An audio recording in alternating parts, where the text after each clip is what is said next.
अब हामी text effect सम्बन्धी काम गर्न गइरहेको छौँ, जसको लागि सबैभन्दा पहिला एउटा फोटो ल्याउनु पर्ने हुन्छ। फाइल मेनुमा जान्छौँ, त्यस पछाडि ओपन। अब यहाँभित्र गएर चाहिँ हामीलाई कुन फोटोलाई इफेक्ट राख्ने हो त्यो फोटो ल्याउन सक्नुहुन्छ। जस्तै यो फोटोलाई मैले गर्न चाहन्छु। अब यति यो फोटो ल्याइसके पछाडि सिलेक्टभित्र क्लिक गर्नुहोस्, सिलेक्ट मेनुमा। त्यस पछाडि यहाँ हाम्रो कलर रेन्ज छ। अब यहाँभित्र गएर चाहिँ तपाईँले स्याडोज अप्सन चुज गर्न सक्नुहुन्छ। ओके गरिदिनुहोस्, ओके।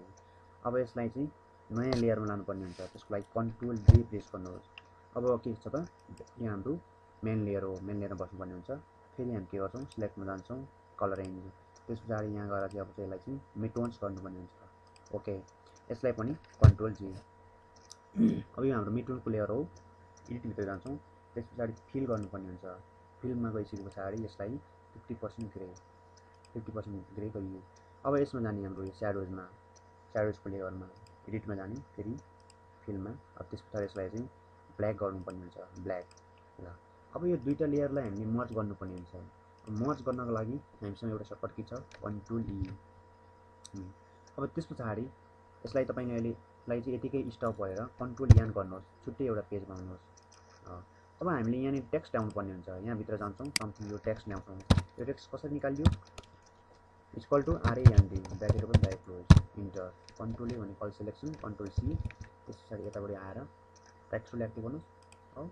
अब यहाँनिर आएर के गरियो त, यति एरियामा चाहिँ कन्ट्रोल डी भनेको टेक्स्ट ल्याइयो। अब त्यस पछाडि यो टेक्स्ट छ हाम्रो यहाँनिर, यो टेक्स्ट छ। अब यसलाई कन्ट्रोल जेड गरौँ। अब यहाँनिर गएर यो ब्याकग्राउन्ड छ, ब्याकग्राउन्डलाई हटाइदिनुहोस्। अब माथिको लेयरमा बस्नुहोस्। अब यो मलाई यो तलको भाग चाहिएन, माथिको मात्रै चाहियो भन्नुहुन्छ भने यसलाई यति गर्न सक्नुहुन्छ। यहाँनिर क्लियर गर्नु, यतापट्टि चाहिँ पुरै जस्ट काटेको क्रप गरेको इन्टर गरिदिनु पर्ने हुन्छ। अब एडिटभित्र जान्छौँ, हाम्रो यहाँनिर डिफाइन ब्रस प्रिसेट भन्ने छ। यहाँभित्र गइसकेपछि तपाईँले टेक्स्टको नाम दिनु सक्नुहुन्छ। एउटा हाम्रो यो टेक्स्टको नाम, ल टेक्स्टको नाम दियो, त्यस टेक्स्ट लेख्ने। अब यहाँनिर के छ त, माथिको बन्द गरिदिनुहोस् र ब्याकग्राउन्डमा आउनुपर्ने हुन्छ। अब ब्याकग्राउन्डभित्र आइयो, यहाँनिर हामी के छ त, ब्रस टुल एक्टिभ गरेर राइट क्लिक, त्यसमा गएर हाम्रो आइसकेको छ यसरी। अब यसलाई पनि बन्द गरिदिनुहोस्। अब त्यस पछाडि यसमा आउँछौँ हामी, यहाँ आइसके पछाडि एउटा नयाँ लेयर क्रिएट गर्नुपर्ने हुन्छ। नयाँ लेयर क्रिएट गरियो, थोरै ब्रसको साइज यहाँनिर के छ त, ल अब यसलाई सेट गर्नुपर्ने हुन्छ, यो अक्षरलाई।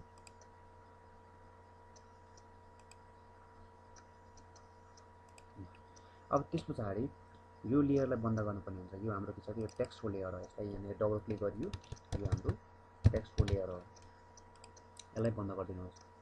अब यसमा आउनुपर्ने हुन्छ, कन्ट्रोल ए भनेको all selection, control C, all selection गरियो र कपी पनि गरियो, यसलाई पनि बन्द गरिदिनुपर्ने हुन्छ।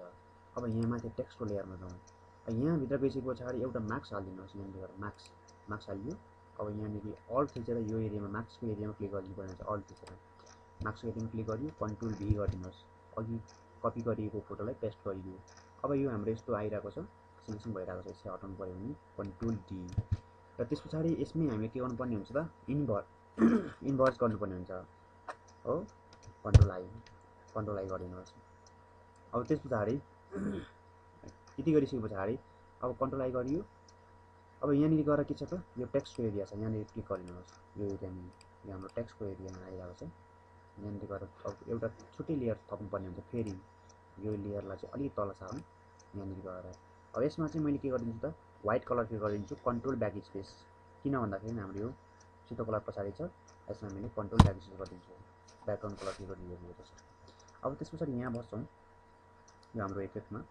यहाँ बसेको पछाडि यहाँनिर गएर ग्रेडियन्ट ओभरले भनेको अब ग्रेडियन्ट कलर के गर्न सक्नुहुन्छ, यहाँनिर गएर चाहिँ म्याक्स कलरहरू जस्तै, ल हामीलाई कस्तो खालको चाहियो त्यो खालको हामी के गर्छौँ त, आइटम युज गर्न सक्छौँ।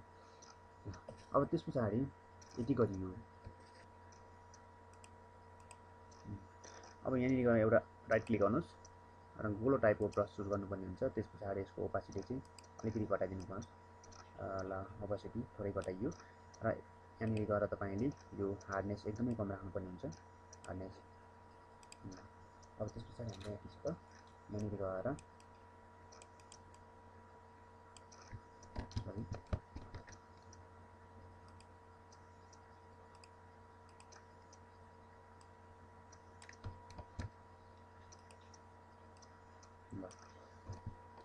हाम्रो यता टेक्स्ट रोल यहाँनिर टेक्स्ट एक्टिभ भइरहेको छ यहाँनिर हाम्रो फोटोको एरिया त्यही भएर यहाँ फोटो एरियामा क्लिक गर्नुपर्ने छ यहाँनिर यो एरियामा अब यहाँनिर गएर हामी के गर्दैछौँ त हाम्रो भित्रको आँखालाई हामी सो गर्ने काम गर्दैछौँ हो